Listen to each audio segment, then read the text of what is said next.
Education is a gift that none can take away.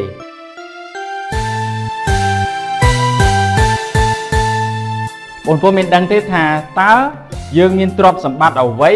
បើទោះបីជាចោលណាក៏មិនអាចលួចយកបានទេនៅក្នុងវីដេអូនេះខ្ញុំសូមចែករំលែកជាមួយនឹងបងប្អូននៅសុភាសិតអាមេរិកមួយដែលមានដូចតទៅណាសុភាសិតនោះគេនិយាយថា Education is a gift that none can take away ណាពាក្យថា education មានន័យថាការអប់រំអញ្ចឹងការអប់រំ is a gift ពាក្យថា gift មានន័យថាអំណោយណាអំណោយអ្វីដែលគេឲ្យអ្វីដែលយើងទទួលបានមកអញ្ចឹង education is a gift ការអប់រំគឺជាអំណោយ that none ពាក្យថា none នេះមានន័យថាគ្មានអង់គ្លេសប្រែថាគ្មានណា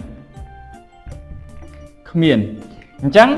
ការអប់រំគឺជាអំណោយដែលគ្មាននរណាមួយគ្មាននរណាម្នាក់ can take away មានន័យថាយកទៅឬក៏យកចេញទៅដូច្នេះបងប្អូនទាំងអស់គ្នាអាចយល់អំពីគំនិតអប់រំនៅក្នុងសុភាសិតនេះគឺចង់ឲ្យយើងទាំងអស់គ្នាយល់ថានៅពេលដែលយើងរៀនសូត្រនៅពេលដែលយើងទទួលបានចំណេះដឹងមិនថាតាមរយៈការរៀននៅសាលាឬក៏តាមរយៈនៃការទទួលបានចំណេះដឹងតាមរយៈទស្សនាវីដេអូតាមរយៈនៃការអានសៀវភៅចំណេះដឹងទាំងអស់នោះគឺជាទ្រព្យដែលជាប់នៅនឹងខ្លួនរបស់យើងហើយបើទោះបីជាលិចលង់បើទោះបីជាបាត់បង់ទ្រព្យសម្បត្តិផ្សេងក៏ទ្រព្យសម្បត្តិដែលជាចំណេះដឹងហ្នឹងគ្មាននរណាម្នាក់អាចយកទៅបានទេដូច្នេះហើយនេះគឺជាគំនិតមួយដែលចង់ឲ្យបងប្អូនទាំងអស់គ្នាទទួលបានហើយខិតខំប្រឹងប្រែងនៅក្នុងការរៀនសូត្រអភិវឌ្ឍសមត្ថភាពរបស់យើងឲ្យកាន់តែពូកែឲ្យកាន់តែខ្លាំងធ្វើខ្លួនយើងឲ្យរឹងមាំ